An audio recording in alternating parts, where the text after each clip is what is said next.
अस्सलामु अलैकुम वरहमतुल्लाहि वबरकातुहू। मुहतरम नाजरीन, मैं हूँ आपका भाई हाफिज़ ग़ुलाम मुस्तफ़ा सऊदी अरब से।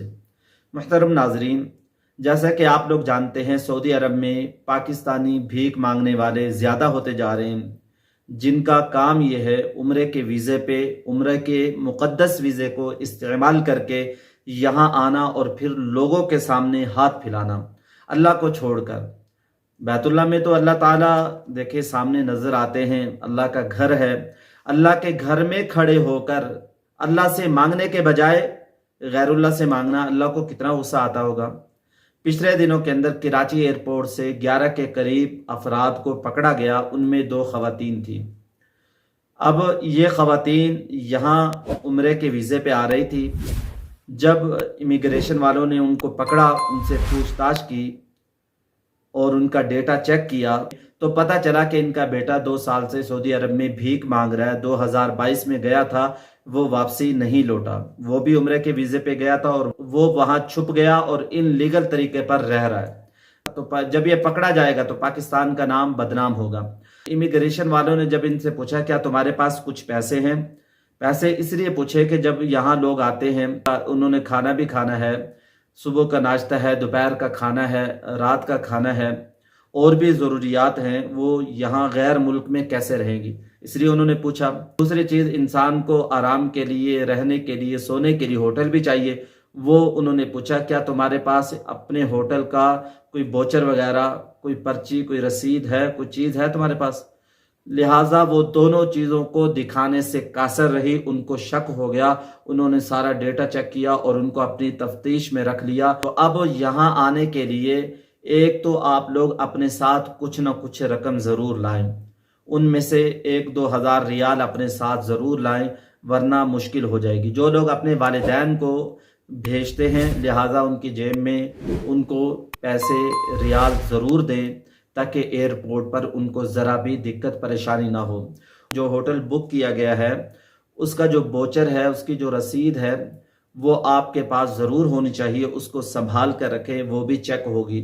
अगर ये दोनों चीज़ें होंगी तो आप लोग बआसानी यहाँ आ जाएंगे। आप लोग उसी बस पर बैठे जिस बस का आप लोगों के पास बोचर मौजूद है, जिस बस का बोचर आप लोगों के पास मौजूद है, जिस बस का नंबर आपके पास मौजूद है, उसी पर बैठे। किसी और फराडिया आदमी के साथ बिल्कुल ना बैठें। सफ़र में सुबह शाम की दुआओं का ख़ास तौर पर ख्याल रखें।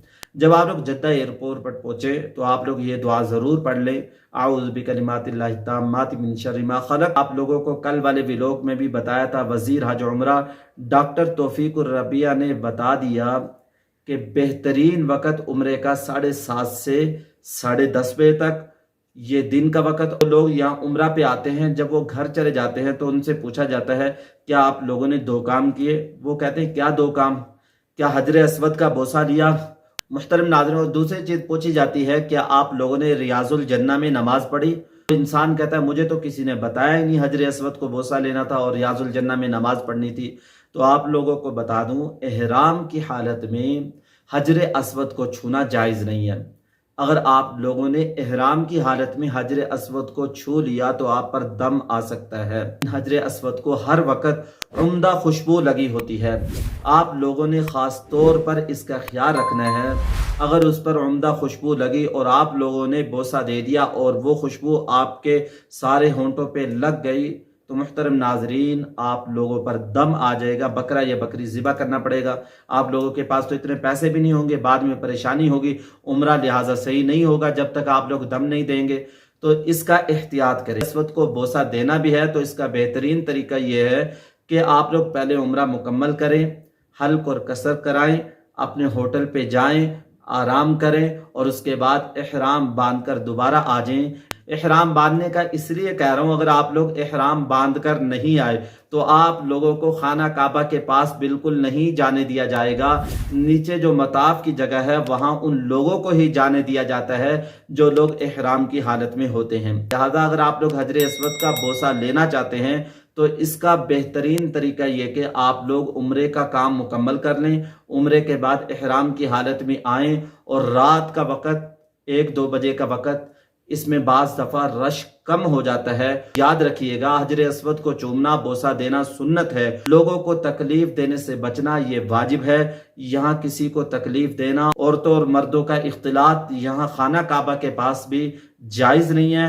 مرد عورت ایک دوسرے سے ٹچ ہو رہے ہوتے ہیں، لہٰذا اس کا احتیاط کریں. حجر اسود کو بوسہ دینا سنت عمل ہے، لیکن لوگوں کو تکلیف دینا، دھکے دینا، اس سے بچنا یہ واجب ہے. آپ لوگ احتیاط کریں. آج ہے جمعرات کا دن.